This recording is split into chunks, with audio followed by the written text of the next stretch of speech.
don't have to wait at least 1 month.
Across the nation to defund the police. To end policing as we know it. Off the charts violence in New York City. 11 people shot in just 8 hours on Sunday. This is about the police officers who every single day put on that uniform and they run towards danger when we run away from it.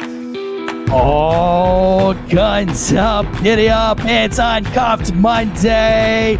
It's July 4th Eve, Independence Day Eve, and couldn't want to be anywhere else but right here in the studio with my main man, Jay Derrell. You know it. What's going on? All right. Dude, how do they, if they were going to bring you into like a UFC fight, we got the upcoming UFC fight with Elon Musk and Zuckerberg. They fighting? Yeah, they're fighting. 2 billionaires gonna fight. They're gonna fight. I mean, I don't know if it'll be a fight. I imagine it'd be like right. They probably fight of words or whatever, you know. No, it's supposed to be like a cage match type thing. If you were going to be a fighter, how what would be the names that I bring you out to? You know what? Jay the Cold Train. You know, I'd be like, just bring me out. I wouldn't even want a name. Just Jay Derrell. Black man. The black man's coming to beat your ass. That's it. Black man. I like it. Thugnificent. Thugnificent. Yeah. Thugnificent. Thugnificent. Oh my gosh. Damn. I was trying to think see if I had another one, but I don't. I think Thugnificent just pretty much takes the cake. It. Let's leave it at that. Come out to some Tupac.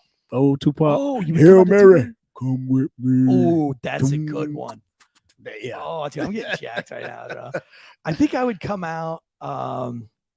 I would probably come out to that Victory, the P. Diddy one. But I mean, think about the lyrics of Tupac of that Hail That's Mary. A good song. The first lyrics that come out, he said, "I ain't no killer, but don't push me. Revenge is like the sweetest joy next to getting pussy." Picture pair. Oh man, what? Man. I'm not a killer, but don't push me. Oh, a motherfucker. The guys standing across the ring hear that. Damn, he said he ain't a killer, but don't push him. I better not hit him hard then. Yeah, right? Damn. He gonna get revenge on my ass. Thugalicious is coming out. Is it Thugalicious? Is that was it? Yeah. No. What did you say? Huh? What was it? Thugnificent. Thugnificent. Yeah, Thugnificent. Oh, Thugnificent. Dude, if you don't change your profile to Thugnificent, do we even comedy together? We have a big show to you today, brought to you by, we got a new sponsor for the month of July. We got mybookie.com. Are you a betting man at all? I bet on myself. Not the Cowboys? No, hell no. I love the Cowboys, but I ain't losing no money over there. I play them. I get some of their players in fantasy football, right? And they have leagues where you can bet. I get into free ones. This just for fun, right? I ain't losing no money, right? Hell no. I like to do the entertainment bets. So I'm really excited this month to be working with mybookie.com. They are going to hook us up with another account so that we can do some betting on our own. What? Yeah. Okay. But I like the entertainment bets where you like bet on like what color shorts they're going to wear, Right. or like how long the national anthem's going to be. I think I would be good, but I wouldn't want to bet my money. I'll bet somebody else's money. I think it's fun. I think it's fun when you get together with a group of friends and you whip out a $20 bill, $50, nothing crazy. Right. And you do these little entertainment bets. Or like you split the entertainment bets up, maybe like $10 on this one, $10 on that one. Well, we done that like a pool Right, at work. yeah. We played the little blocks. I've done that, but I've been to Vegas. I played the slot machines, and they have online slots too with this stuff. But I just haven't.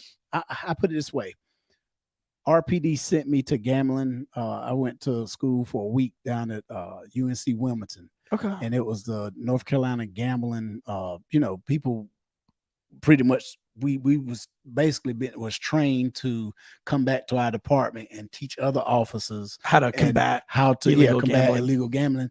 Illegal gambling, people, it's addictive. It's like a drug. Sure. People out there, they gamble, they house. Everything is a bet. You sitting there drinking water. Man, I bet you can't drink that whole can in 10 seconds. They bet on anything. Right. So once I went to that school, I was like, I start seeing it. My daddy, he's hooked. I said, man, but don't you buy a lot of lotto tickets too? No, I purchase $100 per month.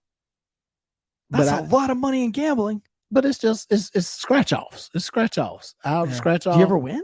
Yeah. But the most I've ever won is $300. What if you took $100 a month and you put it into my bookie and made bets on entertainment bets that you could win? I would do it. I would try. Because I think you got just as much chance of winning on that as you do, and it's more fun because you get to do it online. Well, and you get to do it with the Wolfpack. I would do it. We're gonna do it the whole month of July. I would do it regardless. Like I said, I'm giving everybody on the team. That's my budget, my allotment. Well, I'm giving everybody on the team, on the Wolfpack team. I get everybody $100 to bet with on mybookie.com. Cool. So you're gonna get 100. Andrea's gonna get 100. We're all gonna do entertainment bets the whole month because they got two big fights coming up for July. And so we're teaming up with MyBookie to do all this stuff. So lots of so for you guys that want to get in the entertainment bets with us, you can follow us on social media. You can get in our Discord. We're going to be doing a lot of things with that. Let us know. We'll talk more about that throughout the month. I'll let you know what I'm betting on and who I'm taking. And listen, I'm a sports idiot. So you don't want to do what I do because you'll probably lose your money, but you'll have a lot of fun watching me do what I do. And bet against me, dude. Bet against me. See what happens.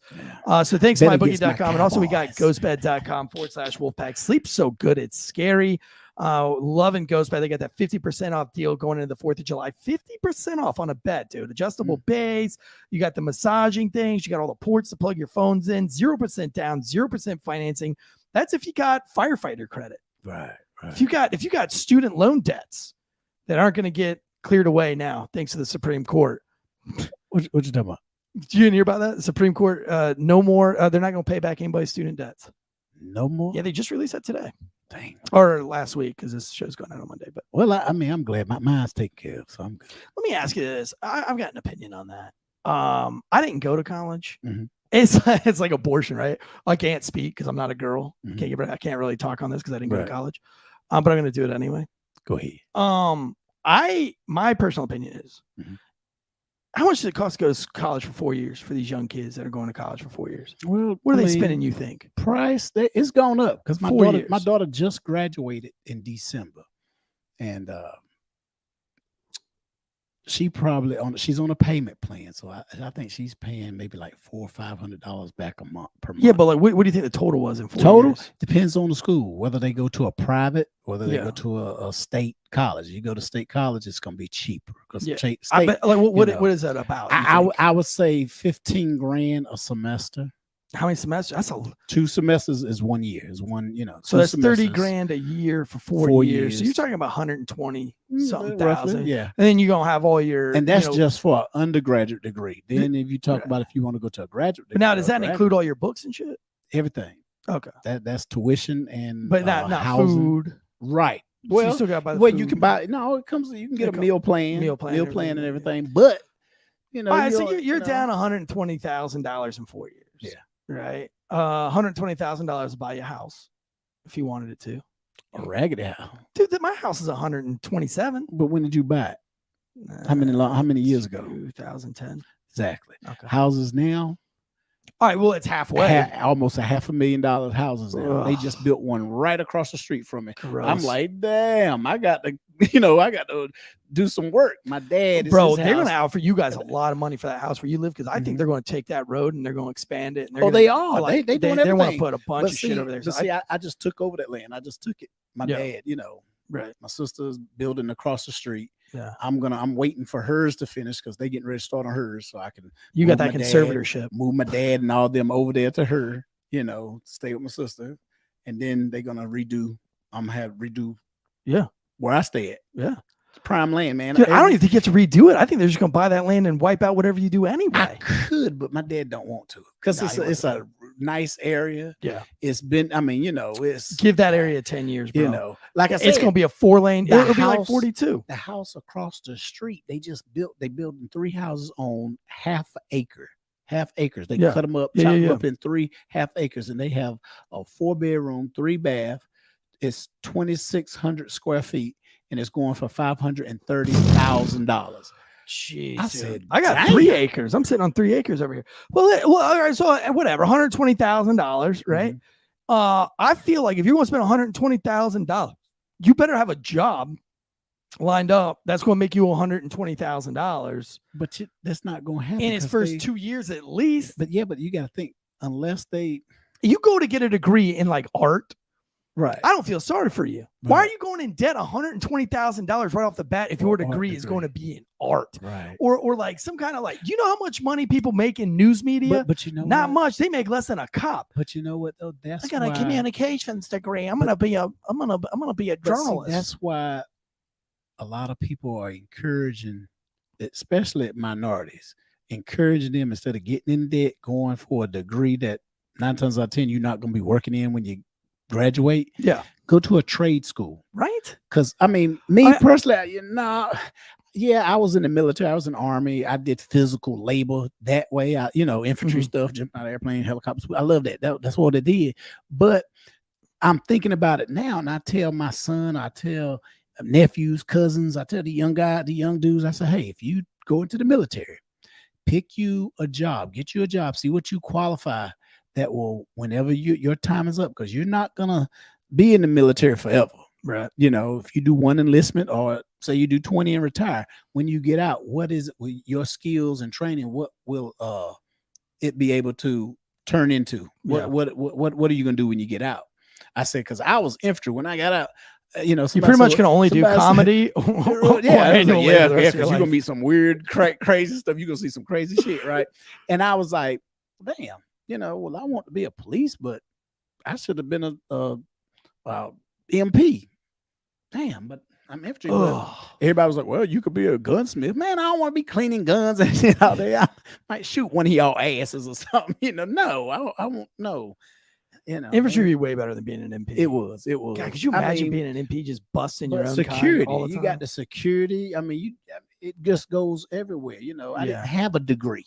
I didn't have a degree, but I was taking classes when I had time. I was taking classes. Yeah. And then it's like, even after my law enforcement career, there's a lot of guys, man, was getting promoted. They had, I got a 4-year degree in criminal justice at this school, this and that. But we're the same rank. Right. Only difference was he was getting a little bonus at Christmas, right? Because he had a 2-year degree or $150. Right. I ain't get shit. You know what I'm saying? Yeah, he's $120,000 in debt still. Right. 5 years later, he gets a $120 Christmas check. Right. Dude, that's what I'm saying. Though. It's like, the whole student loan thing, I thought it was dumb. I don't want to pay for your $120,000 debt because you decided to go to school because you fucking like to doodle. And art, knowing that you'll never make $120,000 back in 4 years doing your doodles. Here's the thing. Like the chances of that are like 1 in a fucking trillion. Here's the thing with the student loans. If they won't forgiven and people just said, fuck it, I ain't paying it back. You can't take their education back. It's not like a car. You can go out and finance a car. You're not going to be able to go. They're going to destroy your credit. Right. They'll destroy your credit. Your credit destroyed. But a lot of people don't give a shit about credit. Right. They didn't. Hell, I didn't. I didn't give a shit about my credit. I had the motto that, and I took it after my dad, and I took it after him because my mom and dad was like day and night. My mama had a shitload of credit cards. My daddy was like, I ain't paying that. Fuck that. You credit, get your name, government, and all this and that. Hell no. You be paying them motherfuckers when you die. You be dead. And the motherfucker, they'll come and pull your ass out the coffin and sell your coffin and just roll your ass over in the ground. You be like, what? he like that. Yeah. My dad don't have a debit card or nothing. He said he don't. He get money when he get paid on the 3rd. The mail come, he'll get his statement, read. Okay, take me to the bank. Take him to the bank. He'll write out check, whatever for cash. Get his money. That's his cash. He'll write it, his bills. Still write checks. Put them in the mail them off. Yeah, he do that. And I'm sitting there like, Daddy, if you get a debit card, you ain't got to do that. Man, fuck all that. I ain't get no damn debit card. The government, he's like a conspiracy theorist. Yeah, I'd get along with him great. I'm like, damn, Daddy, really? He's a nah. But just like, okay, he probably is wise. Ran his credit, okay, because me and my dad have the same first name, different middle name. So we ran, and they was like, which one are we? I said, my dad is the L, I'm the D. He was like, oh, okay. He said, well, your credit is this and this. You got good credit. And he said, your father. Damn. He said, I'm sorry. Excuse me. I'm sorry, Mr. White. I didn't mean to curse. I said, what's wrong? What's wrong with my daddy credit? He said, your father don't have any credit. Yeah. I said, he don't have no credit. I said, all the shit my daddy owned it. He said, well, that's the problem. He said, your father paid for everything and he don't have nothing on his credit, just his name, Social Security, and his birthday. I said, he don't have nothing. No history. He said, nope. It's like awesome. He ain't got shit. And I asked my dad, I said, Daddy, the man said you ain't got no credit. He said, oh shit, I could have told you that. He said, if I can't pay cash for it, I ain't getting it. I ain't owing nobody. I said, Daddy, we all gonna die on somebody. He said, bullshit. He said, because when I die, he said, I got money in the bank. Y'all take that money and cremate me. I ain't owing no damn body. Damn, Daddy, how? That's a smart man. Yeah, I mean, that's a smart man. Then he been doing it. He'll be 72 on the 28th of July, and that's been his motto. Yeah, I think it's just crazy that so many people get into hundreds of thousands of dollars in debt, and then don't use their or their degrees aren't even capable of providing that money back in any way of a timely fashion. Right. I hope my kids. I mean, if my kids have a goal, like they want to be a pilot or they want to be, if they have a goal in mind that requires higher education in college to get that, I'll pursue that with them. But if they're just like, I'm not telling my kids to go to college. I'm not telling them to go to college because I don't think there's enough meat on that bone. Right. I've done just fine my whole life. I've made plenty of money my whole life. I mean, I didn't go to college at all. I look at it as I was a police officer without a college degree. Me too. I did the job, what I thought was fair. I, had a successful 17-year career, but I mean, I didn't have a degree. I'm about to finish that degree because I promised my mama, I'm gonna start what I finished, and so when they did my evaluation, they were like, dang, you almost done. You only need 36 semester hours. I said, 36 semester hours? They said, yeah, let's break it down. That's 12 classes. I said, really? And when they showed me what classes I need, I knew them shits were gonna be hard. What's the dumbest class you're taking? The dumbest? I mean, are they all good classes? They're all decent. Are they making you take any bullshit classes that you don't? I see all of them was pretty. I had to hear all the horror stories. I'm gonna tell you one class that I didn't even have to crack a damn book, and that was report writing for professionals. Oh God, yeah. The teacher was a captain for Fayetteville, down in Fayetteville Police Department. He's a captain, and he's a professor at the university. And when you know how you have to. The first week you have to introduce yourself. Yeah, I was hesitant because I was reading everybody else shit and everybody young. Oh, I'm a 22-year-old sophomore. The oldest lady was like 35, and I'm sitting here talking about shit. I'm damn near 50. I feel a little embarrassed, but then I was like, damn, I got to tell them what I do. So I did. I was like, hey, I'm in my last year, my criminal justice degree. I was military. And how does it feel to be getting a criminal justice degree in a career that you did for almost 20 years? It feels good again. But I mean, like, you already did it. You already did the career for 20 years, and now you're learning about a career that you've already done. That's what makes it, I think, easier, especially with the. Well, of course, it makes it easier. I mean, as far as taking the classes, but to me, I feel it like this room here with my diploma. Yeah. Now I can put my associate's degree diploma on one side. I Yeah. can put my bachelor's degree Okay. on the other side, and dead in the middle, I have my advanced law enforcement certificate. North Carolina Advanced Law Enforcement Certificate, which is the highest Right. certificate of law enforcement, you Yeah. can get. Right. I am proud that I got that without a college degree. Yeah. Because that's, Yeah. education is a part of it. And I had enough credits. I'd done so much shit Yeah. that You got it. I got that before I even got my associates and They about should to just get my grandfathered bachelor's you degree. in. Yeah, they do that to actors and shit. Yeah. Like they didn't even go to college, but they'll give them like an honorary degree. Yeah. I'm like, Fuck well, outta you here, dude. know, I'll piss with you, I dude. kind of want to do the work. Yeah, I right? wanna do the Yeah. work. Don't I'd get be no pissed, honorary dude. doctor degree. Nah, motherfucker, I ain't getting no doctor pay. Speaking Shit. of doctors and doctor pay, also a big thing in the news. And it's loosely law enforcement related, but they got the affirmative action thing that just got turned down by the Supreme Court. The There's Supreme some Court saying that it's people pissed. unconstitutional, to judge somebody basically on the color of their skin. Yeah. And I don't understand why people are really upset about that. I understand what affirmative action was back in the 70s Mhm. because I think you needed to change a lot of things to get people of color into education and Right. kind of pave those grounds. But I think now in 2023, 20 years later, I think we take a step back and look at it. And it's like, all right, I mean, I think everybody has an equal chance at going to college. Like, I don't Right. think anybody's oppressed from going to any particular college.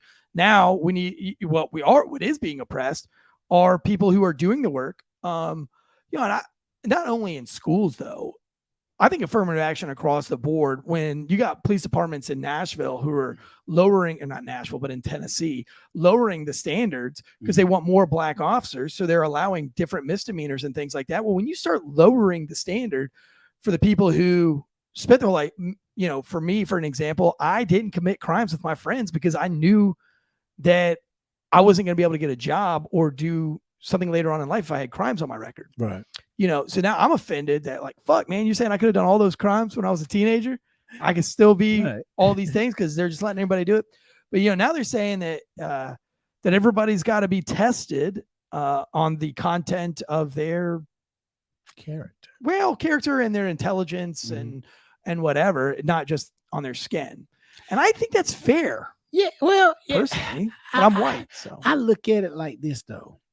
In the 70s, 60s, 70s, black people, it was hard to get a job. It was hard to get to go to school. I mean, it was hard to get. I put it this way: at a company, if they had, I ain't saying that you have to start out as a CEO, but black people back then, the only jobs that they were qualified and was given was like janitorial jobs.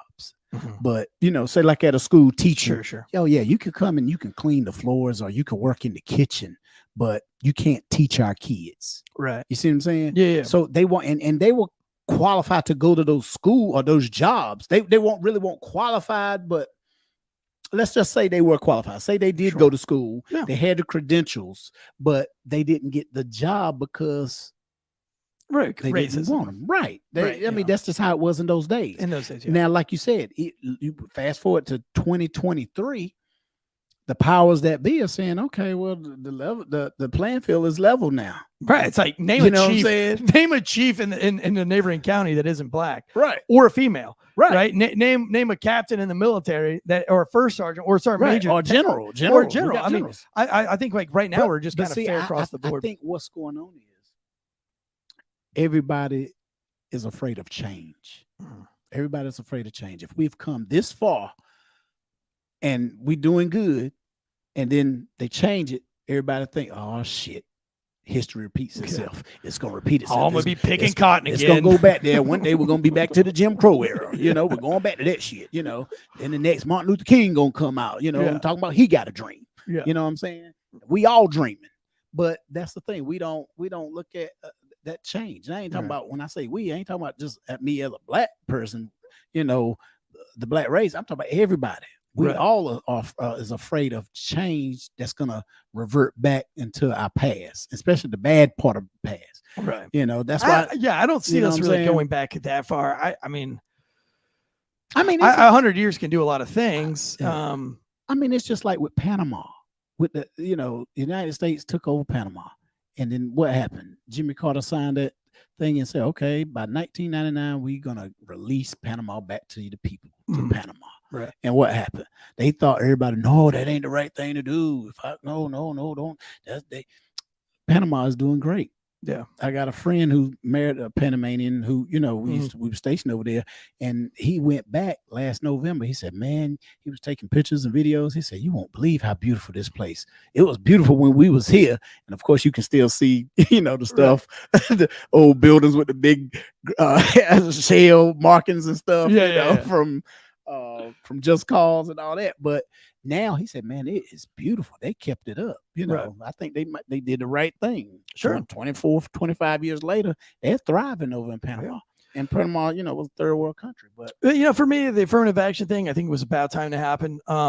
Just because there's been a lot of studies that have come out in the last 5 years that says that high level jobs are being ran by people that didn't deserve it. And you have lower, and not just black people, women or, when you start putting people who don't belong in those jobs, solely based on the color of their skin or on their sex or gender or, they're gay or homosexual, it doesn't mean they're going to do a great job. I mean, look at the Bud Light marketer. You know what I mean? Obviously didn't do a great job. Probably wasn't the best qualified for the job. Right. I mean, there's a lot of people. I mean, think about. I know that you're a big fan of Dick Brown and everything. Who? Not a fan, but you respect Dick Brown. She was the chief. She was the chief. Right, I got you. But I feel like the only reason she was the chief was because the color of her skin and because she was a female. Because I don't think she did anything in her whole career that made her qualified to do that job. She was not a good street cop, and that's why they put her in the community policing. She never had to be a real street cop in community policing. She spent all of her time doing. I never heard of her arresting anybody, to be honest with you. Well, that's my point. I was there. So listen, here's my theory on that, and it's not just like some kind of racist whitey with a mullet theory. If you suck as a street cop, but you're there because you're a black female, and I get it, they do need more female cops or whatever. I'm not going to debate all of that. Like I like inclusivity and bringing people on within reason. Within reason. I like, you know what I mean? If they can do the job. So you got a black female that they're not going to get rid of because they need to have that black female on board, because it takes a brave person. I'll give her credit for that, to be a black female, even try to get that job in the early 90s when she tried to get that job. Probably is a lot more difficult than it is now. So, but then she sucks. She's terrible. She's scared. I've heard rumors of her being scared as a cop. I just heard she was a terrible street cop from multiple sources.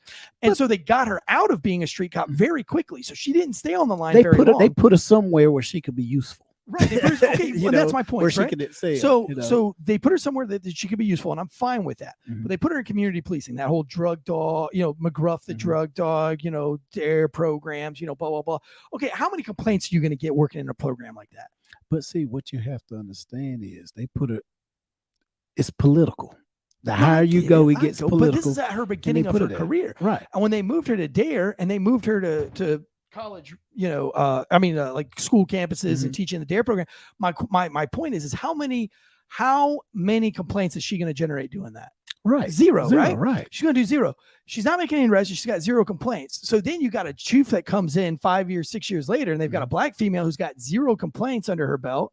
And has a bunch of accolades from school teachers who are going to write good things, right? If you go into a school and you do something, they're going to write good things about you.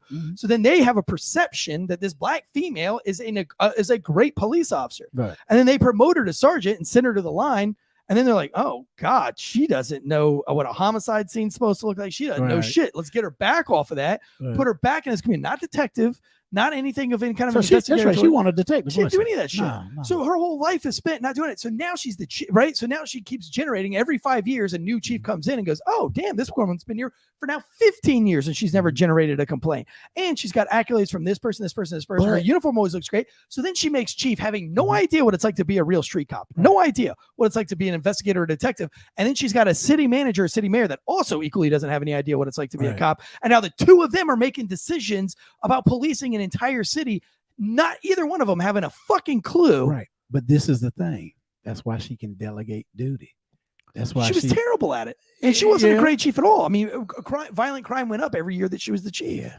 I mean, I was friends with her late husband. Her ex-husband. He was a great guy. Right. He was a sergeant. I'm not saying she's a bad person. No, she's not a bad person. But I don't think she deserved that position. Right. And that's what, when I look at the new chief, the new chief, and I joke with all the officers I see, RPD, and I'd be like, man, I would have stayed if she if she would have came earlier. I might would have stayed a few more years later, and this and that, because I like the fact that she's out there in the community. She's she's not she don't have a driver. She drives herself. She's all over the city. You see her in the slums, in the hood, in the ghetto area. She's up there in the north end at the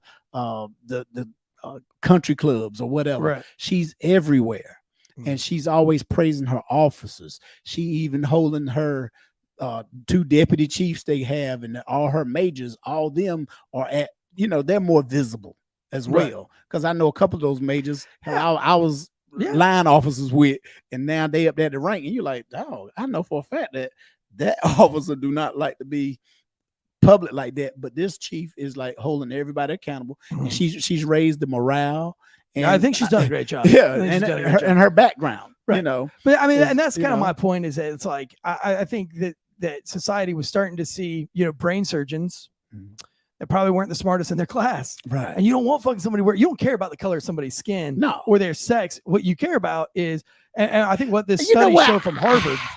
I don't know. I don't know about that.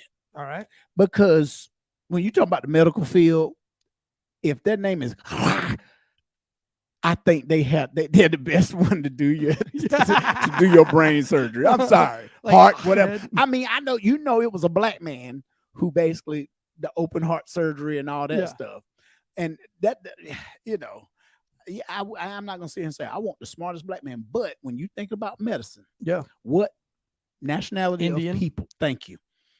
Or Chinese, and not Chinese, but like Asian, you look at the name tag and you can't pronounce that. Like if it's Dr. Wu or Dr. You'd be like, oh yeah, Rashan. You'd be like, he was probably top 5% in his class. That's who I want to work on my aneurysm and shit. Right? I'm sorry, but you ain't gonna be like, oh, this is Williams. Who the fuck is Williams? Yeah, Bill Clark is the guy that leaves the fucking scalpel inside of you. Oh god, and then like sues your family for it. I don't want no fucking rich white doctor working on my shit. Like, right? I want somebody that's afraid that like Buddha's gonna reincarnate him as a cockroach or some shit. But that's just, or whatever Hindu god that is. Is it Hindu that's reincarnation? Or is it Buddha? I can't remember. I don't fucking know. But you know what I'm saying? I'm with you on that one. I want like Raheem. But you know what? That's just Saeed working. That's just us conditioned. Our minds are conditioned to that because of what is out there. Some cultures work harder than others. Ain't no shame in that, dude. Like, listen, right now, Asian skateboarders are all the thing. They're fucking killing it. But my wife made a good point. She's like, yeah, but they're forced to do that all day, every day, and they're indoctrinated to do that. And we're not going to force our kids into that kind of life. They're more well-rounded. Like, take one of these Asian kids on a skateboard and try to let them interact socially anywhere else. They're not going to be able to do it. But certain cultures are really good at shit. Stuff. Yeah, and like fucking Asians pay close attention to detail and become the best experts in their fields, like violence, and all this shit. So like, fucking, let's just let them be that. I don't give a fuck if there's not enough black doctors. I don't care if there's not enough Mexican doctors. If the fucking Asians want to, be really good at that shit, then let's just let them be really good at it. Now, if you're a Mexican, you just want to be good at that shit, you should have that opportunity. Right. But it shouldn't, because if you're less as good at it, it doesn't mean you should be able to. It shouldn't be based on, and see, now with affirmative action killed, and now they're not gonna. You're gonna see a lot more Asian doctors. No, not in that, but they're gonna go by last names. The sound of your last name. Really? Shit. Well, my government name. You're fucked. My government name. You're fucked. You'll never get a job. My government name is Jimmy White. You're never gonna go back to college. No, I'm just like Jimmy White. Yeah, they're gonna think you're a white person. Exactly. We don't want you. Exactly. When I was in the Army, it was Jeffrey White, Roderick White, and me, Jimmy White. And dude, he thought 2 out of the 3 were white. I would have 2 out of the Jimmy 3 White was white. And he looked. Jimmy White said, "Here, Sergeant." He looked at. He did a double take, and I was like, everybody knew what it was. They're like, He said, "What's your first name?" And I was like, I know. But yeah, the way I said it, Jimmy, yeah, he knew it. Yeah. He was like, oh, he had to be white. Yeah. I tell you, my old lady sounds sounds like she's white over the phone. Really? She looks, if you seen, I mean, she's older. In her 50s, early 50s. But when she was younger, coming up, and even now, you remember Rudy from the Cosby Show? Yeah. Oh yeah. What's her name? Didn't she do porn? No. Which one from the Cosby That was Show did Denise, porn? the one that played Denise, Lisa Bonet. Yeah. But no, this one here, her name was Keisha Knight Pullum. Okay. Keisha Knight, she played Rudy. Mm-hmm. That's what my wife looked like. That's what she Really? looked like. They favorite. I mean, you were like, damn, she looked y'all could be sisters. Y'all, I mean, twins. Y'all, that's how she looked. But over the phone, and she graduated with a psychology degree from ECU, went to East Carolina University and everything. Mm-hmm. And when you talk to her on the phone, she sounds like a white woman. Yeah. When you hear, enunciate, you don't hear no slang. You don't, and it fooled the shit out of me when the first time I got to talk to her, because we got hooked up by a mutual friend. Yeah. Farmersonly.com. And I'm listening to it. I'm like, hell no. Christian mingle. No, we did it the old way. I think I have a friend that y'all will get along. I'm like, okay, how she look? She got a fat ass. All right. Got titties, I like stuff like that. She got a pretty smile, got all the teeth. I don't want no motherfucker be taking her teeth out and putting it in a glass of water beside my Kool-Aid when we at the table eating, shit like that. But when I was talking to her, I was like, she white. I had to put the phone down and talk. You got me talking to her. She's a white girl. Like that. I'm like, no. I said, y'all punking me. This is bullshit. And I got to talking to her. When I met her, she was a sister. I was like, well, damn. Yeah. That's what's going to happen now that the affirmative action. If I was going to hook up with a black girl, I want her to sound black. I want the whole black experience. You know what? There's some of the black experience I could just let go. Yeah, but I never had it, so it's all new to me. Yeah, but so at least you've got a black girl, but you're getting kind of the white experience. Yeah, I got that. You know what I'm saying? Because she did go to ECU. What was that girl, the Catch Me Outside girl? Oh God, that's the white girl with the black experience. It's like you say, it's about the culture and stuff. But yeah, but it's all changing though. But like you say, it's not going to be judged by the color of the skin. But when they reading them applications, oh, look at this name here. I can't say Bonquisha name. How you spell it?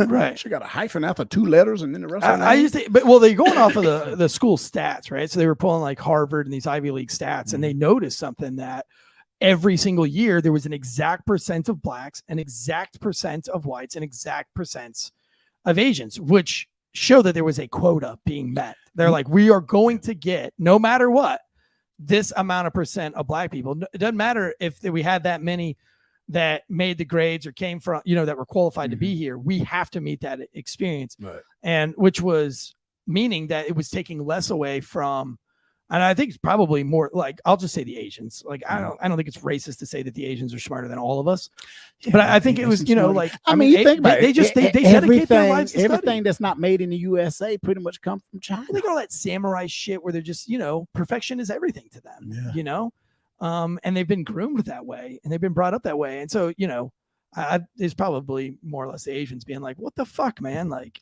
we're smarter than all y'all other idiots, but like y'all won't let us in because you want to make it fair to all you other peasants. We might not be as athletic, Yeah, we might. We could play the hell out of some ping pong, though. Fuck y'all up in ping pong. Oh shit! But you know what? To be honest, man, there's people out there who they want segregation again. They want it. They want to go back into segregation. Crazy, though? I've met black people that want segregation back. That's who I'm talking about. I'm serious because I had a woman tell me, I hate you white people. Like literally, she was like, "Ooh, I hate you white people. I wish you go back to segregation and y'all have your own." Oh, and I was like, I have a cousin who I grew up with. He's probably about 62, 63 years old now. And he's a military man. He retired 24 years in, and he hate white people. Really? And he was in the military? He called y'all. He say cracker. That was his favorite word. I can't stand them saltine crackers. I'm like, why? Because they salty. I'm like, guilty. What you mean? He said they salty. They can't stand for us black folk to have this, and we can't do this. We can't. They always want to pull us back. I mean, he preached that. When I told him I was going into the army, man, you don't want to go into the white man's army, but you in. What the fuck you gonna tell me not to go and your ass is in there, right? Getting paid.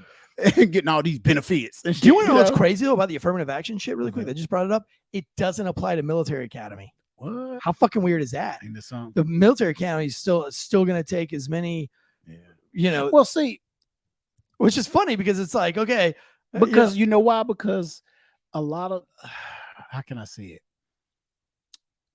A lot of black kids are not going into the military at a fast rate like they used to. Well, I also don't think that you need to be necessarily book smart to be in the military. No. And I think people of different cultures and different backgrounds bring something good to the table. They do. Because you have different street smarts, for example. But see, that's how they your country boys are going to be there tying all your knots. To be honest, that's how they did back in the day. Remember Full Metal Jacket? Mm-hmm. You ever seen movies like that when all these guys went to boot camp and training, and then all right, pow, 077 Marines infantry, right? You know, all right, you cook, you know, they. And the black guys, they had the black guys cooking because they won't season the fucking food. Yeah, because you know that they're going to improvise and make that shit delicious. Right. They're going to turn chitlins into a damn meal. And also, black people don't swim very well. No. And there's a lot of water in Vietnam. And they didn't put a lot of them in the Navy. You know what I'm saying? Right. If they was in the Navy, they was cooking. Right. They so stayed it's on like, the ship. yo, I want to be in the military. I want to serve. And they're like, yo, we're not going to let you drown in a rice paddy. You know what I'm saying? Can you cook? You know, like, and I think it's a big part of it. To be honest, that was a lot of the jobs. Infantry. Yeah. They was cooks. Yeah. You might have had a few medics. I mean, I definitely would have been infantry. Medics. I would have definitely been like a scout or an infantry. But you wouldn't see him. You wouldn't see them. Flying helicopters, right? You and when we did finally, you know, but I mean that was back in the segregation days. The Tuskegee Airmen, the Airmen. You know, that's why they were so big because it was a group of them. There weren't many. Yeah, you know, they're badass. You were like, damn, you know, and they caught hell back then too, even from their fellow, you know, same rank. You could be a lieutenant. He a black lieutenant. I think it takes time as a culture. I don't think you can just flip the script on things. I think cultures do take a long time to learn things and to adapt, white and black, right? And I think, you know, but I think right now we are at that point where we're pretty much all on the same playing field.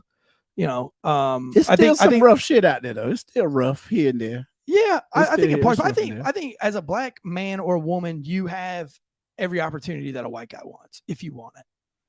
But the only difference is a lot of times the minority has to work harder for it. Well, because you're a minority. That's just part of the fucking game. You know, you know what the percentage of black people are in America? About 12%. 12%. Yeah. I mean, you're being different is always going to be a challenge. Oh, yeah. That's never going to go away. Right. Until it's like 50% black, 50% white. That's never going to change. But see, the thing is, what I hate is white people.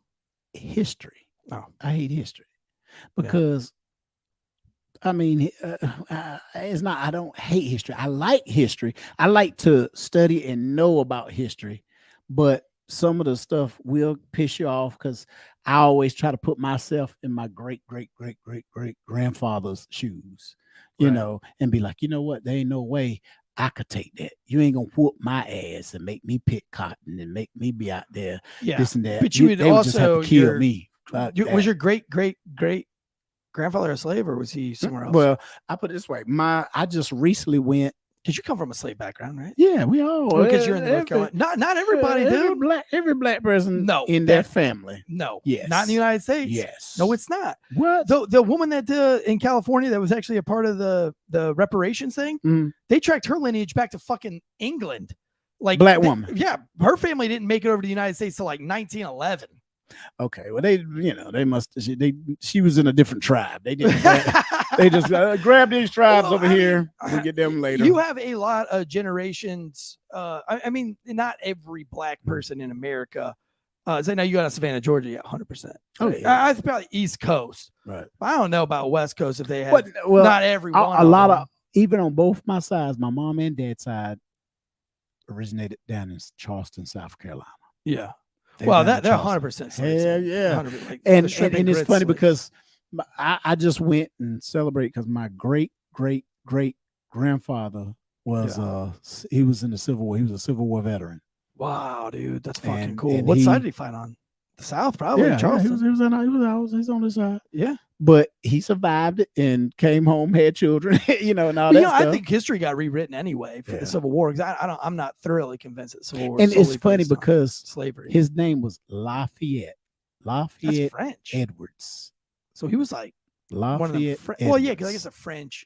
Oh, Lafayette. Lafayette Edwards. I mean, the French were the ones that sold the slaves originally to the Americans anyway. And it's crazy because that's where you got the Lafayette. It's crazy because when I went to the ceremony, that basically it was a family. It was used to be owned by slave owners, and they passed on down, and now a black family who have family members in it, they own it, and they discovered other other black families, members in there, and some of them were military, had the military. And he called me up. He said, "Hey, we found your great grandfather. His headstone is messed up, and the military, President Biden, them is gonna fix it. So you get your grandfather. They're gonna give him a free, a nice headstone. We want to present y'all with President Biden want to present y'all with a plaque and all this stuff." So he was like, we was calling all your cousins, that we had connections, try to get connected with, and they weren't interested. They thought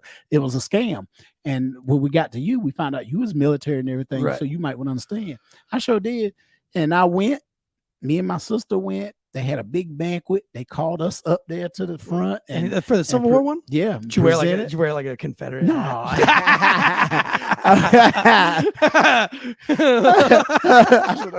The South is rise again. But no, I went up there. It was cool. Got the plaque, took the picture and everything, and all these people. And we went out to the graveyard. I see it, and I'm like, damn, look, that's history. Yeah. You know what I'm saying? Civil War. He was a Civil War veteran. You know what I'm saying? But they're like, you're like, hey, where's his unit insignia? Why isn't it on here? And they're like, you're like, why isn't it? They did have it. They had his company and everything, but it's totally different from what we know. He was Army. Sure. So I mean, and it was like, he was what? And he got to the rank of corporal. I was like, oh shit, damn. Corporals run the shit anyway. But it was like Lafayette Edwards. And come to find out, that's cool shit. I'm related to a famous comedian that I'm friends with. Shocker. Look, I'm friends with him on Facebook, and we actually did a show together. No way. But I, in the past, but I did not know. It was funny because we was leaving, and this old lady grabbed my arm. She pulled me to her. I'm like, what in the world? She said, so you're a comedian, because they announced that when I was there. I said, yes, ma'am. He said, I said, we got another comedian in the family. See that guy right there? And I looked. It was an older guy. I said, yes, ma'am. I don't recognize him. And I know a lot of comedians. She was like, nah, but his nephew is a comedian. And they look just alike, but his brother, it's his brother's son. Pierre. And when she didn't even have to say anything, and I didn't put two and two together. Right. His last name is Edwards. Pierre Edwards. And I was like, Pierre. Damn, they love those French names in that family. Like, oh shit. That Pierre. And then she said she called him over. And he looked just like him, but he was just dark skinned. Yeah. And I said, I'm damn. He was like, he pulled out his flip phone. Yeah, I got pictures of me and my nephew. Look at that. His father just not too long died, my brother, and blah, blah, blah. I said, so we are related. I said, wait until I call him or text him and let him know, I said, we got to get a picture so I can send this picture to him. Yeah. And I took a picture and sent it to him. Damn. Like, man, we are related and didn't even know it. I wouldn't even know it, but on my great grandfather. So Lafayette and Pierre, that's like, those are two extremely French names. It'd be interesting to see their lineage. See, it's funny because Pierre's dad is black and his mom was German. Because his dad was in the military. I got some. I'm talking about some funny German shit, but it's on my Patreon for the Fair Stat Patreon. But Germany's doing some funny stuff. Speaking of rewriting history, they're trying to make it like that Nazi shit never happened. Man. I want to segue on that, but go see Indiana Jones. Okay, is it good? The new one? Yes. Because the last one sucked. If you was an Indiana Jones fan, you would like this. Did you like Dark Crystal? No. I didn't like that one. The last one they did, I don't think. To me, I think Raiders of the the originals were good. Right. The originals were best. So the new one's good though? It was good because they actually went back and had a younger Harrison Ford, the younger Indiana Jones throughout half the movie. Oh, good. Yeah. But it was so good. And of course, when you mention Germans, they, Indiana Jones hated Germany. Yeah. He hated Germany. Right. And that they, of course, played a part in this movie. So I Oh, ain't gonna tell you no more of the does he movie. still hate Germany in the movie? Yeah. Okay. It's good. You'll Good. like it. You'll Well, be like, speaking "Oh, of damn." France is getting a little taste of America right now because I don't know if you've been keeping up with French news, but they are Right. burning this shit down because of a police officer involved shooting. This was, oops, I put So the are they wrong- trying to defund the police over there? Well, yeah, they are now. Wow. So what we have going on is that, and I checked. he on a my black notes here. Frenchman? So what's that? Was he a black No, Frenchman? he wasn't. He was of Albanian descent, so he was a minority. So of course, American news is like French is, in their 4th day of protesting due to a minority member being shot in a controversial police shooting. They keep spinning it. The media keeps spinning it just the way that they would do right here in America, where they're not going to tell the whole story because they want to generate this kind of We gotta race get- baited, it's sweet. fucking bullshit. This guy's fucking white, by the way. Anyway, you paint it. So is his mother. But they keep all the headlines are, motorist shot by police, against policy for running a checkpoint, Right. for failing to stop at a checkpoint, and does it rise to the, does running a checkpoint rise to the level of, murder and blah, blah, blah, blah. Right. Well, I watched the video today because it finally got released. Right. And in the media guy goes, now we have they play the video and they say exactly the way I just said it. Like a minority man from blah, blah, France was killed trying to evade a police checkpoint. And he was shot, the police chief of France has fired the thing saying that there's no room for that. And they're yada, yada, yada, yada. And then they play the video. They only play like the 5 seconds. It's crazy how they only get 5 seconds, right? Like, and it's the 5 seconds of this officer with his gun in this dude's windshield yelling at him to stop. And the dude goes forward and he shoots him one time and kills him in the head. And then after all of that, they talk about France being burned down and protests and all this other stuff. And then at the very, very end of the article, the very end of the interview, the guy goes, now we do not have any context of what the police officers were saying before the guns were charged or what led to the traffic stop. So it's not a checkpoint, it's a traffic stop. And now we don't know what happened 5 seconds, 10 seconds before the traffic stop. And we're letting France just burn to the ground and letting criminals just have a way, which comes to my theory is that when it happened in America, this is this white man with a mullet's fucking theory, is it never had anything to do with race. I know that the mainstream media spun it as race and they pissed a bunch of fucking minorities off, but all the fucking people throwing bricks through the walls weren't a bunch of fucking black people either. It was mostly white people. And I think it had nothing to do with race. I don't think those white people gave two shits about the black people. I think it was a chance to burn shit, loot shit, and feel like some kind of an oppression that doesn't really exist. But let me ask you this. How many times in the last 20 years, let's say 20 years, how many times in the last 20 years in the social media era where everything is reported, everybody putting shit on social media and out there on the net, everybody's videotaping, catching shit with their phone.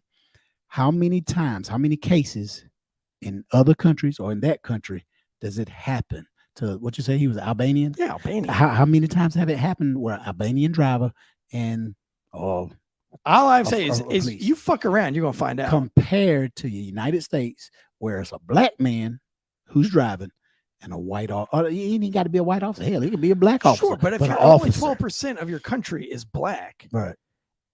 that means there's gonna be a lot more white cops. Right. So your chances of statistics. it's gonna be a talking white about cop. statistics I because know, I'm you're gonna good learn at more.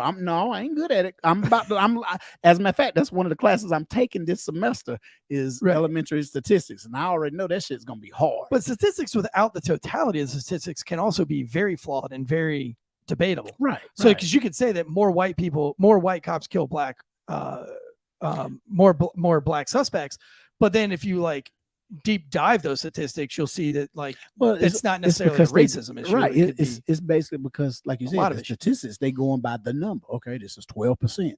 They pulling from that number. That's why it's so higher. It's higher when it's black folk. Like you said, overall, yeah, you probably say you got 10 black men, 10 white guys. Right.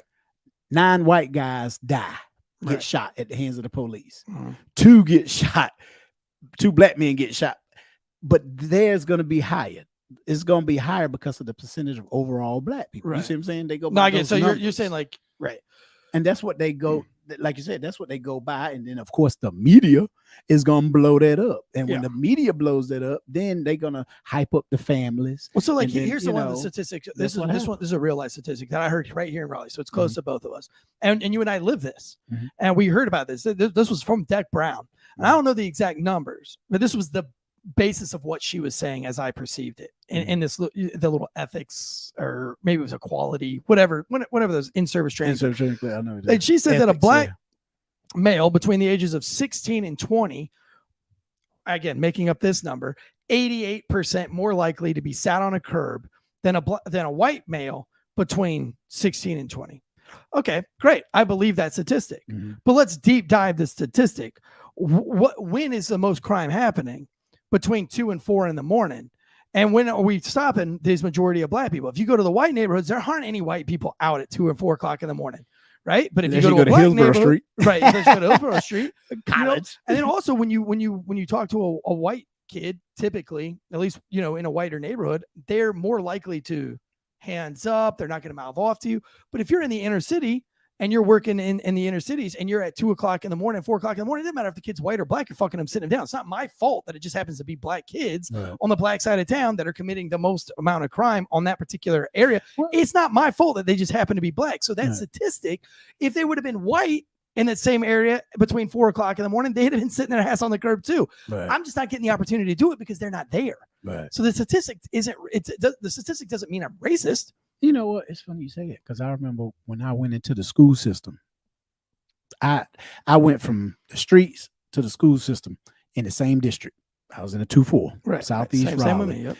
And it was funny because the kids that when I was out on the street that I would see out on the corners and stuff, I was actually getting to know them, because how they did the schools, they went to school where they lived at, a lot of them, so they was there when I talked to them, like, and what I came up with is what the majority of what they say.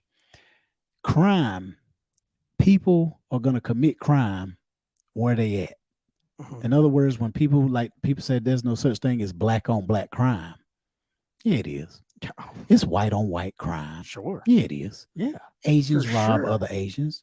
Hispanics rob their own. You know what I'm saying? Because it's where they live at. You know what I'm saying? You're not going to see you're not going to see a white kid come into a black neighborhood and start robbing them. No.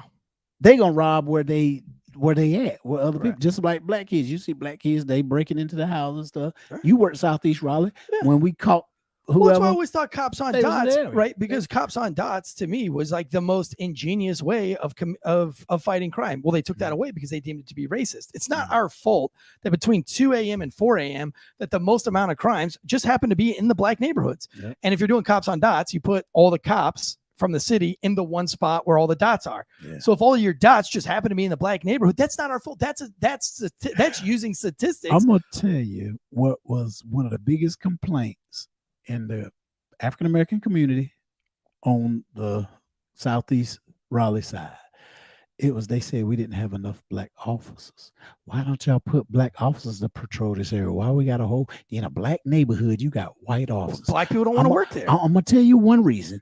We don't have a lot of black officers. We didn't, and the ones we did have didn't want to work there. It's funny, I know that for a fact because I had all these black rookies that would not want to work there. Check it out, because I came from a small department where it was only 2 of us that was black. So we had a department of 50, and 2 of us was black, and we had 2 Hispanic, 2 Latino officers. So 1 female, 1 male, and same with me being an African male, and I had 1 African American female, and so we was like that 10%. We was that 10%. Right. When I left that small department and went to Raleigh, I'm thinking, I'm gonna see more black officers. Still at 10%. Shit. We went, how many officers we got? Oh, we got about 800 officers. How many black officers? About 80. So you mean about 10%? You know what I'm saying? Right. It's just a bigger department. Just a bigger 10%. And just a bigger 10%. And I was like, well, damn, why is that? Like, how many of those that 10% actually worked in Southeast? Because I had 2 black rookies that were coming from the North District. And I said, hey, what were your choices you know, because I haven't for that second 9 weeks. Oh, they didn't want to work Southeast. They're like, oh yeah, I don't want to work the Southeast. So it's Right. like, but you know, you can't force black people to work in the Southeast if you're not Right. going to force white people to do it, because Right. that's racist. So you know, when people used to be like, officers didn't want to work there because they knew their ass was going to work. well, They was gonna get some okay, work. and they didn't want to be called Uncle Tom, and you know, all And that they other didn't want to shit play probably. favoritism. Because Maybe. you get some favoritism. Because I mean, man, there's plenty of times we go there and it could be a domestic or whatever, and I'll be the backup officer. I'll be the secondary officer, and the white officer will be talking to them, and they looking at them, and they looking at me like, "Can you jump in here and take over?" Because he don't understand us and this and that. Which some of the time I understand, you know, the conversation, Right.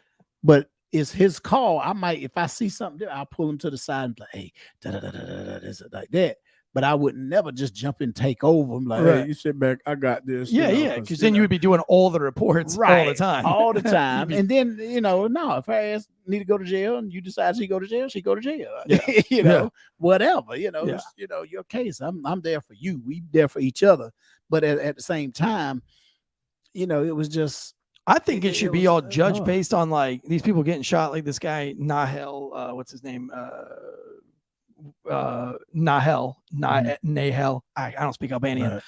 but you know, it's like to me when I look at these, and the only reason we're having a race conversation about this is because they've made it. They've literally called him a minority. I get it, he's a minority, but Right. they're not saying it's a minority. They're trying to make you think Right. that he's a black male for CNN purposes, for Fox News purposes, because Right. here in America we love this diverse black versus white bullshit. And you know what? Or some kind of minority bullshit. But here's the thing is I'm not going to judge any of these right off the bat and burn shit and loot shit and think that it's the police's fault when Right. there's a little bit of fuckery involved first. Oh yeah. You know what I mean? Like if there's a But traffic stop and see- he doesn't stop the car and he gets shot for it, I'm not saying the cop did the right thing, but I'm not burning anything down Right. because that dude fucked around and he found out. Right. You know what I mean? But Like, see, the thing is too, is I got pulled over, Jay, not to interrupt you, but Uh-huh. I got pulled over in my Honda Civic like 4 months after I was done being a cop. Mhm. And the cop like ran this red light and everything, a state trooper. Mhm. And he got me as I was perpendicular. All I was doing was crossing 4 lanes. I had a green arrow. I was crossing 4 lanes. He turns his blue lights on, comes flying in, damn near T-bones me. Mhm. Pull it over, jumps out of his car. And I'm in my brain, I'm going, well, I'm in a gold Honda Civic.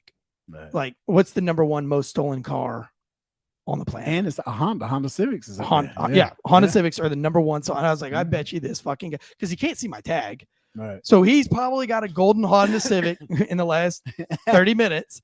And here I am. And he thinks he's got a stolen car. That's what I thought in my brain. And he gets out and he was like, any reason why you're running that red light? And I laughed because I was like, nah, I've never ran a red light in my life. Like Right. even when I was a cop, Right. I would turn on all my blue lights and my sirens and know that my You video drop a cameras come hint on. that you was No, I you didn't. from LA. I never did. And it's funny because it plays into this in a second. Mm. And I said, sir, I didn't run a red light. And he's like, license and registration. Yes, sir. I didn't tell him I was a cop or nothing. Mm. Okay, my license and registration. He comes back, doesn't say a word to me. Comes back, hands me my license, my license and registration, and a ticket for running a red light. And I said, hey, so I'm telling you, man, I didn't run. He's like, you can have your day in court. Mhm. I said, okay. So I went to court. And I get up on the stand. I had a lawyer. Mhm. And the lawyer's like, Mr. Tansey, tell us a little bit about yourself. I was like, he asked the state trooper first. This is great. And he was like, I've been a state trooper for 23 years. And they're like, were you in the military? He's like, yeah, I was. Okay. Is there any other accommodations or citations that you've been awarded since you've been a state trooper? A lot. Okay. And they asked him, on the day and time, blah, blah, blah. And he says he witnessed me. They get me over to the stand. Mr. Tansey, what did you do before? What do you do for work? I said, I own a distillery. Have you always run a distillery? No, I was a police officer in Raleigh for almost 8 years. Oh, you were a police officer in Raleigh for 8 years. In that time, did you have any citations or, did you receive any kind of accolades? Yes, I got the second highest award that you can get in the state of North Carolina. I also have 2 life-saving awards, and they're like, oh, okay. Right. Were you ever in the military? Yeah, I was in the military. Oh, what'd you do? I was in 20 Special Forces Group. Oh, did you get any awards? Oh, yeah. I just listed it off, because this guy didn't. Right. And so when it came down to time to show the video, well, he didn't have the video. But then he also testified that I couldn't have had a green arrow because of the way that, and so we brought up a chart that shows but he's the one that was running the red light. Right. And I don't think he meant to, but I think he was probably not paying attention. But the point is Could I have sat there and argued with him and yelled at him and be like, dude, I was a cop for 8 years. You're full of shit. I know I didn't ride that red light. I know I didn't. Could I have been a dick? And then he would have the rights to be like, yo, does your car smell like, you know, I could have made that a lot worse for myself. But no, and guess what? Not guilty. And, you know, I didn't have to pay any court fees or nothing. And he looked like an asshole. So I think that a lot of times, a lot of characters, you know, getting pulled over like we covered today on the breakdowns, you know, I think your actions contribute more. Oh, most definitely. And a lot of times it's not even the driver. It'll be a passenger talking mad shit. Yeah. Don't give him your ID. Yeah, fuck Don't give him that ID. Roll your window up. Yeah. Hold up. Do you pay the insurance on this car? No, just sit there and shut the fuck up. Right. You know, don't be But that's my movie, Blue Would Crossing. that be a great PSA? Remember the PSAs back in the day? My movie, I have a movie, my short film called Blue Crossing. Right. We talk about it. We show. Is there a scene like that? It's a great scene. It'd be a great PSA. They're like, when I your can send friend it to you so you can see it. tells you to roll the window up, just tell him to shut the fuck up. Right. I mean, you know, just be quiet. And I have this. I got it's handled. Let me do what I got to do. Right. You know, and like you said, how many cases did you work as a cop where if the complainants didn't while out, as they say, that you would have just fucked off for the rest of the night? How many people did you end up taking to jail because they couldn't stop? Oh yeah, fucking just wilding out. Many. Where it's like, dude, I showed up and I was literally just gonna give everybody a warning, tell everybody to be quiet, and I'd allow. When it was African Americans who I pulled over, and I knew I was gonna take them to jail and everything. It's really about the officer. It's about how you handle things, how you know what I'm saying? When I knew, just like when you do a DWI, you know somebody who's going to be combative if they know they're going to jail. When you get them to do the walk and turn, when they do 9 steps, heel to toe, and da-da-da-da. And once they come to you and they turn around and they already got their arms like this because they think they are balancing that and shit. And while they walking back to the car, you already know they're going to jail. Because they done failed all your damn tests, and you use this one as the last test because now you walking behind them, getting your cuffs ready, and you just grab their arms as soon as they get to the car, click and put them, put them in. But it don't have that. It really don't happen that way all the time. You have to be smart. You know how they said, you want to work, you don't want to work harder, smarter, work smarter. That's what you have to do. And as officers, when you going up to the car, I stopped this vehicle because you get in that trap block. You stopped me because I was black. Yeah. Black man driving the car. No, I stopped you because I saw this red motherfucking car. See me, what I want to say is that I stopped you because I saw this red motherfucking car go through that red damn light. That's why I stopped your ass. Yeah. Now that I'm up here, I see your black I shouldn't have said that. I shouldn't. That's where you fuck up the case.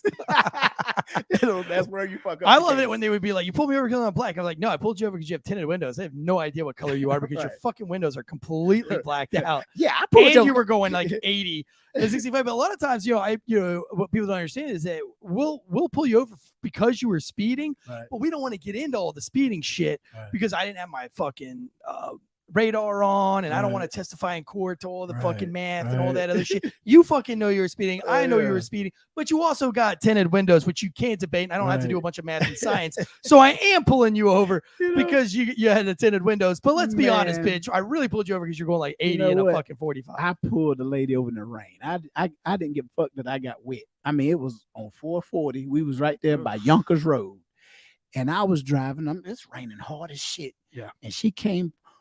Woo. I was like, what the heck?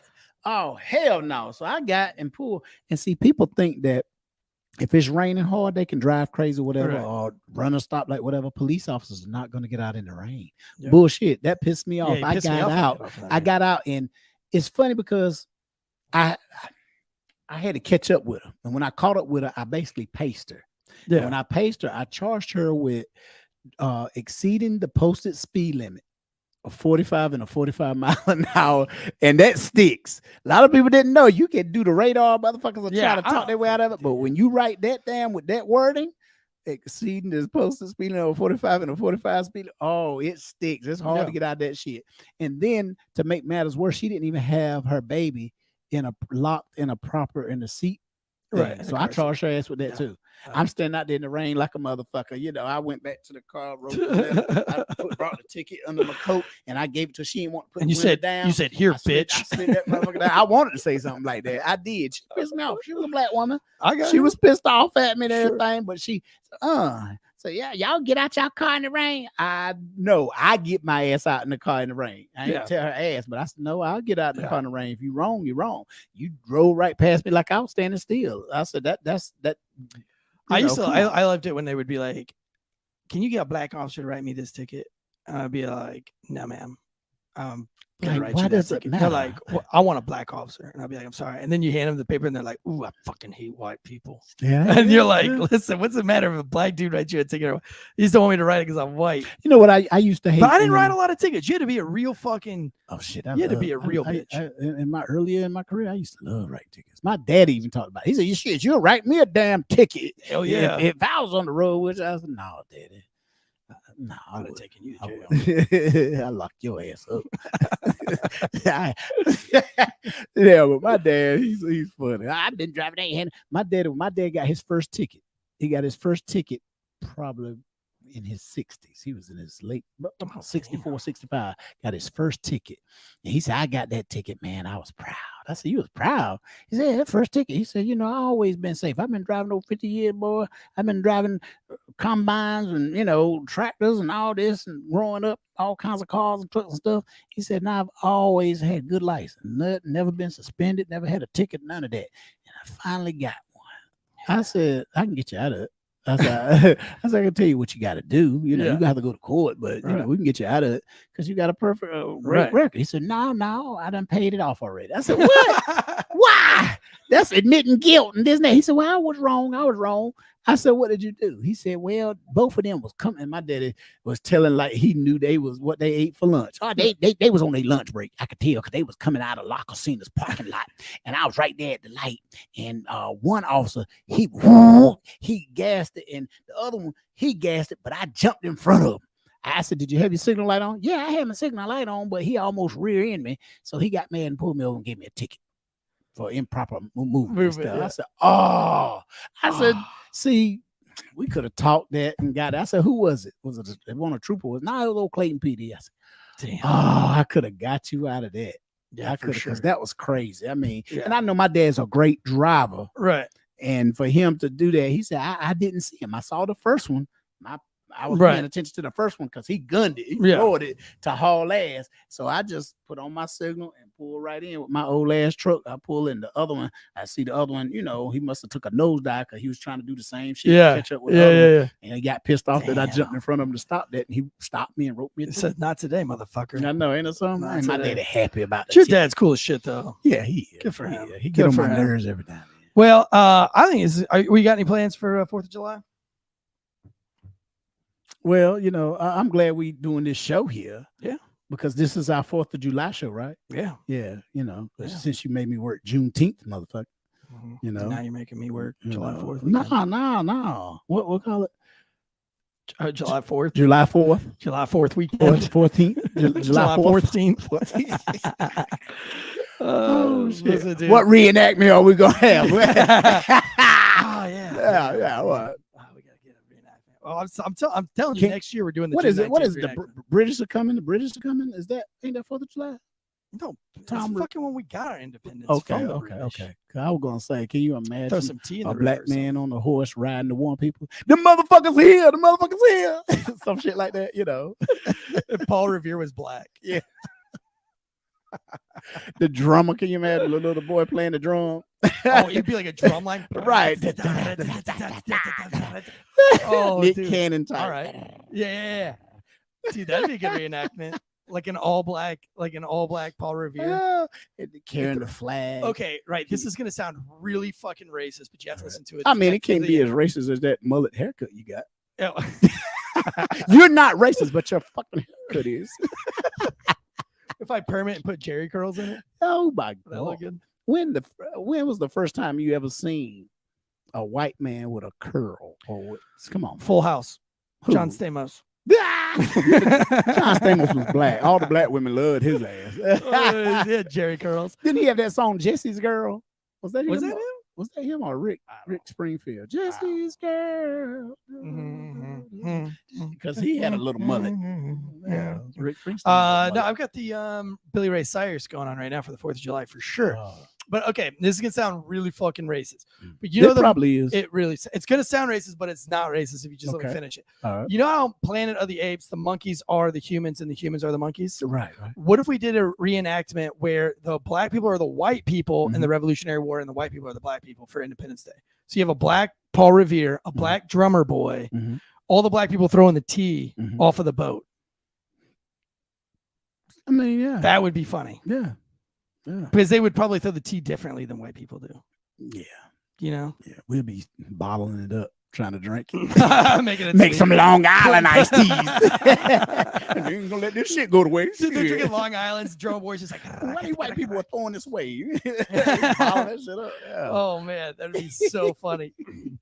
No. They'd be And like, he'll be on beat too. You know, the drummer be on beat. Everybody. Yeah. Oh yeah, it's like when they're marching.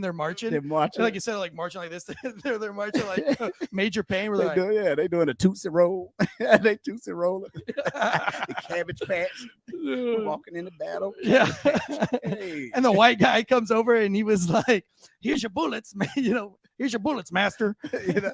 But like we still talk white, or just like, "Excuse me, master." Right. Here are your bullets Here's for your battle. Here's your ammunition. Here's your ammunition for your battle. And you're like, "I'm about to skate a motherfucking British." You know.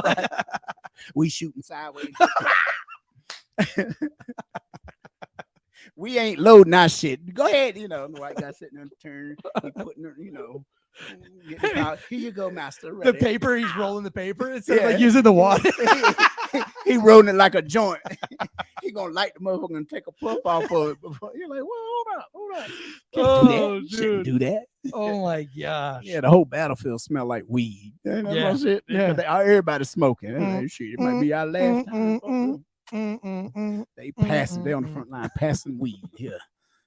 Get down to the last guy. He ain't got but a little rope. And instead of like it being like a battle, it's just like a drumline battle. Oh, so it's like all the drummer boys, like Yeah. everybody takes a knee. Yeah. And then they're like, "Drummer boys," and like they watch out, like, the other team's like, because after they done shot the cannons. oh, and they're it's doing like- the break dancing. Yeah, they shoot the cannons, and after the smoke, see the smoke, and then they come walking through the smoke, doing pop locking and shit. Like, oh shit. And they just start like there's no gunfire or anything. It's just like a bunch of dancing and shit. Yeah, and then you got the guys with the flags. You got one on the other side with the American flag. They got the flag. They like the flag cord. Yeah. Man, that would be. Oh shit. my gosh. Dude. Drum major. The water girls come out and they're just like pouring the water on themselves, like like twerking and shit. Oh, that would be some shit. Oh man.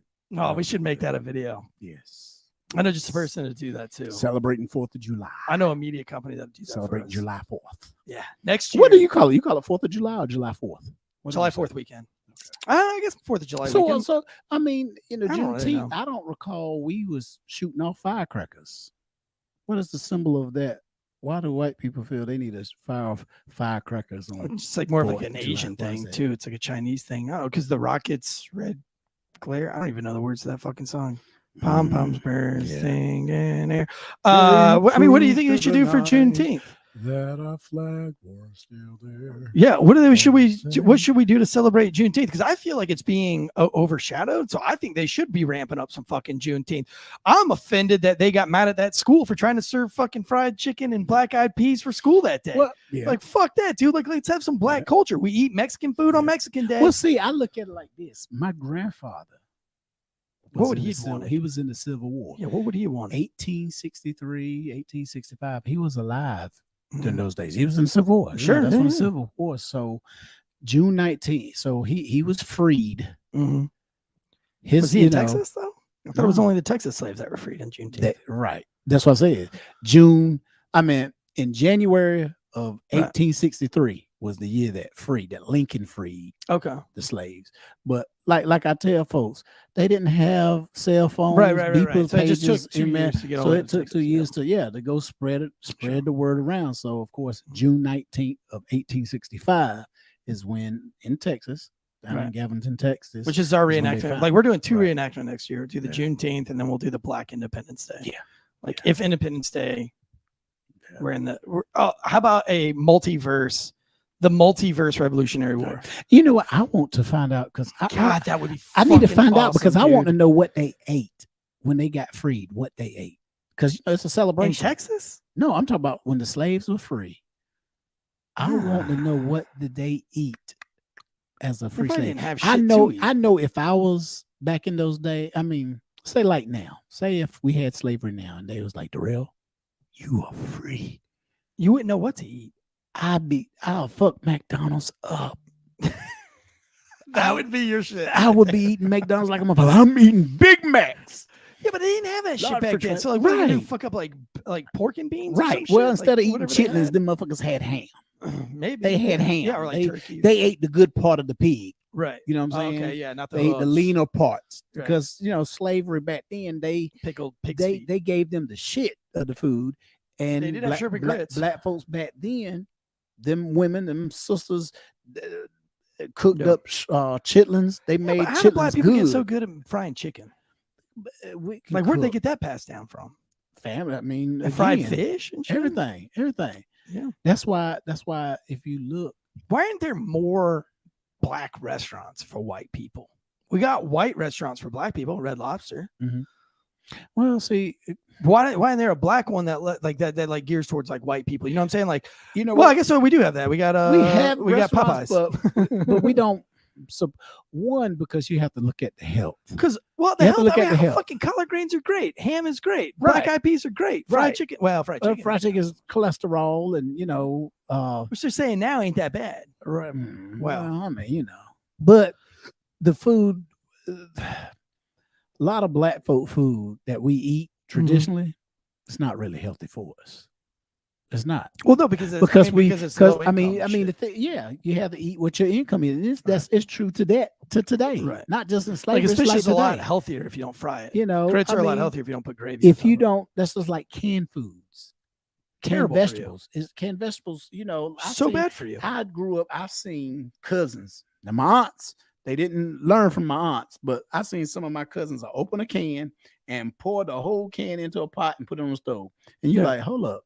Grandma used to, if she did eat cans, strain them. She would pour that out, put fresh water in and put fresh water in it. Why? Dude, listen, our diets are fucked right now. The shit that they put in food, all the corn oils and all these different seed oils and all this crazy shit, dude. It's all really bad for you. And like that 4 food groups thing, they've already kind of like dismissed that from the early 90s.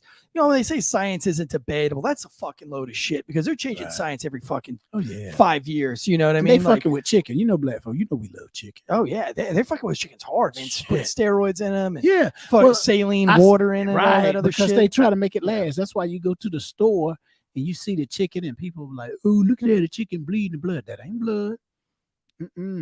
That chicken blood been gone. Probably last week. They just shot him up with stuff to keep him fresh while they transport it from there to putting it out there. It's all bad shit. And then all the real good stuff, the organic stuff, is being bought up by the big giant corporations. Birds, bees just got bought out. But all those fresh, you look at the stores, organic you things go are to getting bought go out. to Public, go to even Harris Teeter. They have better selection of meat. It looks fresher. It looks like, it looks good. Can you ask the IG Carly C's I'm telling you right now, that, the best meat in town is Compare Foods. You don't like Compare Foods meat? Oh, that's why I buy my chicken. They got the best meat over there. Oh, I shop there all the time. That's why I get my grilled chickens. Like all them chickens you see I grilled, that's where I got them from. Damn, I damn sure do. I like it. Well, next year we're gonna go all in with these reenactments. We're gonna do them. Oh yeah, because you're an actor and shit. Yeah, and I know somebody perfectly that'll do it for us. That has the costumes and everything for the Revolutionary War.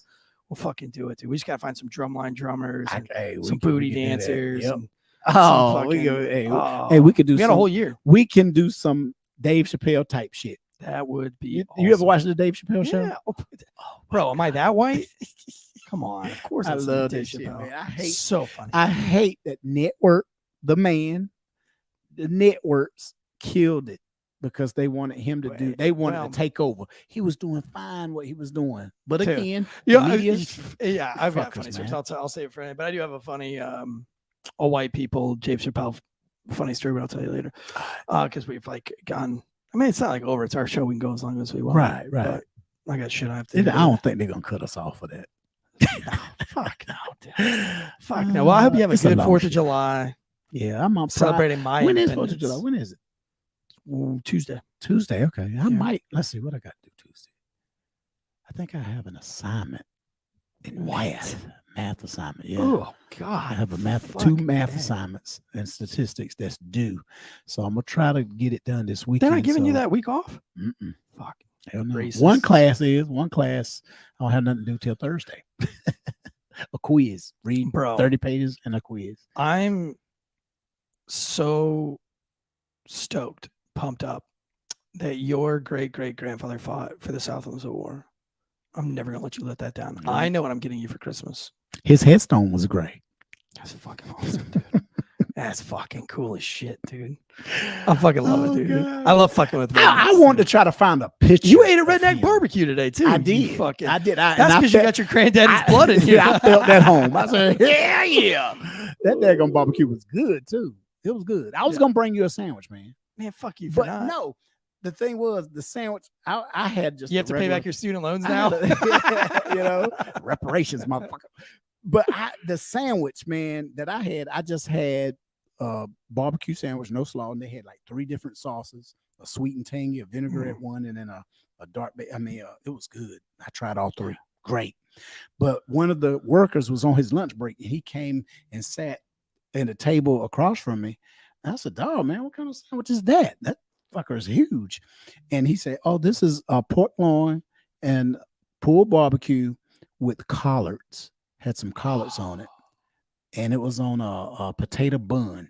That Oh motherfucker my was God. huge, and he put some sweet and tangy barbecue sauce on it. Oh, And he said it's called the Big Redneck or some redneck, something redneck." And I was like, I said, and I thought of you. I said, you thought a I fat said, redneck and you thought I Fat mean you redneck. That's what it was. I mother- said that would be good to be and have you bring it, and Yeah. we gonna eat it and talk about it. Be like, This "Hey, big- you eat a eat that big fat-" redneck? I said, yeah. I was like, let's see if you can eat that fat redneck. I said, that shit would be cool. It sounds good though. Yeah, and I asked him, I said, do y'all put it in a to-go? Can you put it in a thing? Because they wrap it up, and I don't want it to fuck it up. So Yeah. next time I go, I'm gonna have them to put it in a cart, not wrap it up, Yeah. or wrap it up loosely in that aluminum foil joint, and then put it in a cart so I can bring it. Because I mean that was a big fucker, and I want it to be just right where it can. Y'all Yeah, can that see place it. is called Redneck Barbecue. Yes. That's so And funny. it's good. Dude, the barbecue joint that was by my house when I grew up in Florida was called Mhm. Crackers Barbecue. Yeah. Look, it was only 2 black people in there today. Me and the dishwasher. Everybody else was white. Everybody else was white. Well, yeah, they, And the guy back how there many washing the black people dishes are in was black. Johnson County? It's not that many. Oh, I ain't gonna say we took over. It's more it's more Latino. Oh yeah, there's a lot of It's fucking. more There's more Latinos. Latinos than whites probably. I'm gonna tell you, the sheriff almost fucked up his re-election because he made some little racist comments about the Latino population. Remember when Joe in Biden Johnson says County. like those rapist Mexicans? Remember when Biden said that and everybody was like, "Oh shit!" Damn, But yeah, no he love. almost, Man. but yeah, that food was good. I mean, they Yeah. was nice though. They didn't, again, they didn't care. You know about what's the cool color about my of skin. distillery is that there's always black people in my distillery. Oh yeah, Every everybody loves rum. fucking We love time. rum. We got a And lot of like I black said, people. you cool too. So they, it's funny when we have our comedy shows. They know you now. Yeah, All my people, they know. They who owned this place. They know. yeah. Comedians are gonna pick. Dude, when they first started About coming, stuff. they treated me like shit. Did they? The first comedy show ever, dude. Like when I was out there trying to work a parking lot, Mhm. I mean, treated me like dog Well, they shit. didn't know you was the owner. Right. You know. Now they're like, "Oh yeah, hey, is it full? You want me to go around the back?" Sure. And they're like, "Oh, you're so sweet, thank you, Eric. Hey, are the kids here?" Like they're like super dope. Right. But like before, they'd be like, "I'm here for the comedy show." I'm like, "Yeah, that's right, but if you could park around the back because we're full right here," and they're like. Like, but now everybody's like super cool. They're Oh, like, yeah. But that first night, I think they were like, "Who the fuck is this guy stopping me?" and Right, telling me," you know what I mean? This fucking weirdo with a mullet and short shorts, cut off jean shorts. Like, who's Joe Dirt out there telling motherfuckers to go around the back? Dude, one night this woman, I told you that one night. It was like your 3rd show where the lady was coming in. I was like, "Excuse me, let me just get by you real quick." She's like, "Don't you fucking touch me." Yeah, She got all up butthurt. Yeah. Bro, this last time, same woman, dude. That last show, same woman. Uh-huh. She did not act like that. Right. Yeah.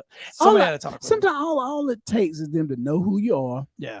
and to see you. And plus, you've been on stage. When you hit the stage and you made them laugh, that's a whole different thing. Yeah. Like, okay, he good, he funny, Right, he's funny. and, he's cool. I know, I'm starting to learn how to work that crowd too. Yeah, you know what I mean. So I think my next one, I think goes the next time we do one, I think I'll have like a really good, solid. With black folks, you don't want to do a lot of political shit. Yeah, but the ones that get it, fucking, it crushes. Yeah. Like my first one that I did, I mean, that lady got up and gave me a fucking hug. Yeah, but see, like my crowd is majority women, sexy, right, black women, right, yeah. And to get them going, it have to be something, a topic or something that they can relate to, or they know about. Right. Just like I'm not into politics big Right. time, and if I sit there and listen to some jokes, I mean, I can. To hear the joke, but if it's sometimes it might go over our head, but it depends on how you say it, how you present it. You know what I'm saying? I had a good time with that last one. I mean, I know that I think I pissed off like a couple of the women because they didn't like my Stacey Abrams joke. But I mean, dude, there were dudes crying. Like there were people crying. Well, I mean, comedy is subjective. Like I felt good. Like I wasn't on stage being like, God damn it. But I knew I pissed off like three. I think it was like three chicks. Like they were just like. I mean, they didn't like the Stacey. I remember Abrams I did a show and there was a preacher and the first lady sitting in the front row, and this was at a nightclub. Yeah, and they was drinking. Mm-hmm. She had a little daiquiri, and he had a mixed drink. So it could have been a virgin drink. I don't know. And I got to talking to him, and I was like, and I remember I said, "Well, you in the church? Y'all look like y'all just came from church. Y'all dressed up." He said, "Yes, I'm a minister. I'm a pastor." I said, "Oh, you the first lady, huh? Was you his first lady?" Oh, you fucked around in the church, pastor. I was getting on them, because they was sitting there looking kind of crazy. But and I was joking with them. I said, "Well, shit, y'all sitting here drinking. Anybody else here in church drinking?" I mean, the pastor, what you got, pastor? And he laughed. He was laughing and everything. He wasn't happy afterwards. No, he was all right. He was all right. I didn't stay on him and harp on them. Yeah, but then, I was like, I said, you had a comedy show. There's gonna be some cussing in it, right?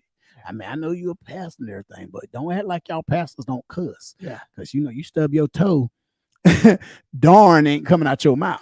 You gonna say shit, damn, stuff like that. I was just going off on it, and they enjoyed it. And he was like, afterwards, he was like, "Well, I won't always a pastor. Always, of course you right. Oh, so you say the same words I used to say, huh? Of course you were. Well, yeah, hopefully we get a good show coming up. And then, like Veterans Day, we have a pretty good show. Yeah, November 11th. But you and I, we got so much shit coming down the road for the summer. You and I got some shit going on. So stay tuned to Uncuffed. We got the new Uncuffed Instagram that I do need to get you some graphics and shit for. I'm just being a fucking lazy bones. Yes, send me some stuff. But I'll send you some shit. But we do have the last call. I mean, we have the Uncuffed Instagram and we have the Uncuffed TikTok. We have a Failure to Stop TikTok. It's called Failure to Stop. Go and follow it on TikTok. We're just at 9,200 on the Failure to Stop Instagram. Go over and give us a follow if you want to be a paid member. We can be a paid member on Patreon. That's what keeps us paid and getting laid. And on Instagram, it's Failure to Stop _ Uncuffed _ podcast. Okay. Shit. Yeah, because you'll find it. Just Failure to Stop _ Right. I'm sure Uncuffed will be the first thing that comes up. Yep. Won't be hard to find. And we'll see you guys after the 4th of July. Go hit up mybookie.com and get ready to post your entertainment bets with me all summer long and Jay Derrell. We will be posting all sorts of weird and wacky bets all summer long. We hope to get in on that with you guys. Make sure you head over and support GhostBed, ghostbed.com /Wolfpack. Until next time, guys, guns up.